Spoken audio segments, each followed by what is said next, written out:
Welcome back to a new video, everyone. Today's a video I've been wanting to make for quite some time. It's a video about my investment advice or things I think you should keep in mind when investing, or at least that I keep in mind when I invest in Lego, primarily Lego Star Wars. And again, I'm not a financial advisor. This is just some things that I think work for me to keep in mind when I invest in Lego. So the three main points that I use are what minifigures are in the set.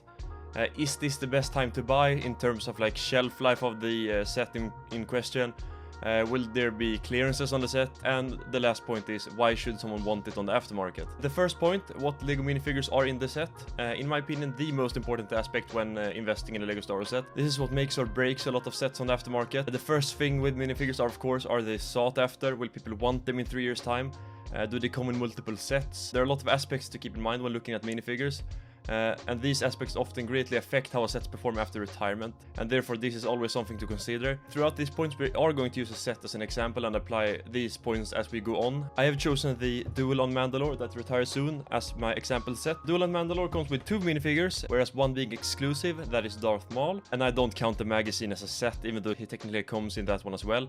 And of course Ahsoka, who only comes with one other set, being the AAT. Right now you can pick up Duel on Mandalore for about 12 to 15 euros, which I would say for 2 named characters, whereas one is set exclusive and one only comes in one other set retiring, is a pretty good deal, and therefore checks the minifigure box for me. And the second point on my list is this the best time to buy? So what do I mean by that? Right now we just passed Black Friday, and that is always a good time to pick up sets that are retiring at the end of the year. But if we for example take Darth Vader vs Obi-Wan that came out only a few months ago, I wouldn't go looking to pick this set up now, since it probably has over a year left in its shelf life, and even though you might find 15 to 20% off on it on some places, especially during Black Friday, in my experience, sets are always the cheapest around 6 to 3 months before retiring, because that's when most stores want to clear their shelves of it. Almost all of my investments have been during that time frame of like that 6 to 3 month period before a set retires, and I believe that that is generally a very good rule of thumb when planning investment. So if we take our Duel on Mandalore again and apply this point, what do we get? Duel on Mandalore retires in about 1 month's time.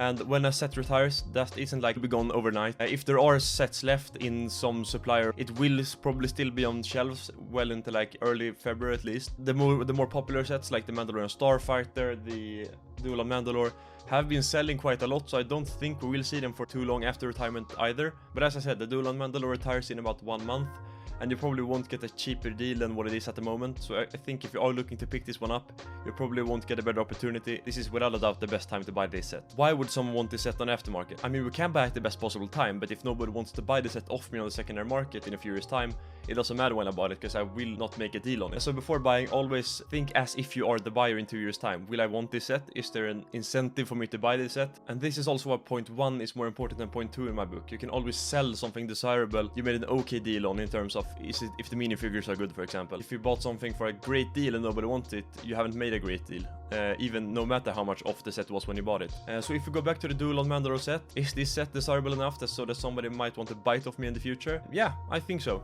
I can't say for certain, but most things point to it. Therefore, if you ask me, Duel on Mandalore ticks all 3 boxes for me and qualifies as a good investment. It has good minifigures, probably at its cheapest right now, and there will in all likelihood be a decent demand for it on the secondary market, since the minifigures in it is quite popular, and it signifies a very important scene in the Clone Wars TV show. If we take some other examples of good and bad sets, if we take these points again that I just went through and apply them to 2 other examples, we can probably see what I mean more clearly. Look at the Mandalorian Starfighter, for example, which I of course also am giving away, don't forget that. These 3 minifigures that come in the Mandalorian Starfighter, all of them look pretty promising on the aftermarket and how they could perform. It is retiring at the end of the year, therefore a great pickup right now if you can find it in stock anywhere, which I rarely can. This is also a set that is in that best buy time frame, as I said. And like I said, with these more popular sets, they always risk selling out prematurely and not be on shelves too long after retirement. This one has actually been out of stock on Lego now for almost a month. Basically every reseller here in Sweden is out of the Mandalorian Starfighter as well. Yeah, this is an example of just because it says it's retiring at the end of the year doesn't mean it will be in stock until the end of the year. So also keep that in mind for the more popular sets. And will someone want this set? We already have confirmation of this, since it is selling for over 100 euros in some instances on secondary markets. If you got this set from Lego's website a few months ago, you can already sell this one for like a 33% profit. Therefore, the Mandalorian Starfighter is a really strong investment in my book, or like just overall. So if we turn our heads to another example, which I actually don't own myself, we have the Trouble on Tatooine set, also retiring at the end of the year, but a very different set in many ways. If we look at the minifigures to start off with, you have Grogu and the Tusken Raider that both come in 5 different sets, and this version of the Mandalorian comes in 3 sets. It doesn't really check the minifigure box for me, because none of the minifigures are exclusive, they aren't very expensive, and you can easily get them in other sets as well. Is now the best time to buy it then? Yeah, I would say so.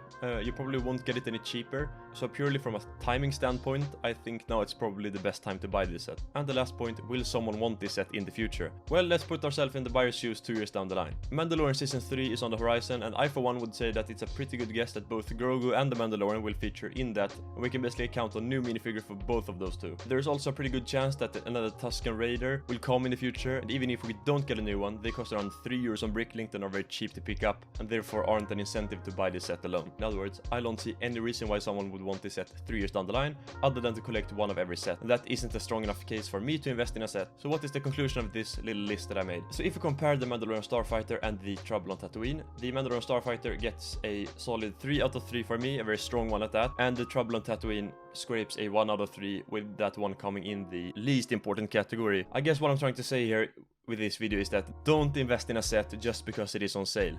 It does not mean it's a good deal. You only make the deal when you sell the set on the aftermarket. Always think a step further and try to imagine what could happen in the future and how it could affect the investment both long and short term. Unforeseen things will always happen, and sometimes a seemingly good investment probably will turn somewhat sour due to something unexpected happening. But in my experience, applying these 3 points minimizes that risk and also acts as a very good rule of thumb when planning out investments. That is all for me, but I saw it as both a fun and useful video to make. If you enjoyed it and would like to see more videos like this, please like, subscribe, and comment down below. Don't forget the giveaway I'm doing. If you want to see how you enter it, go check out the previous video. But for now, thank you all for watching. See you next time.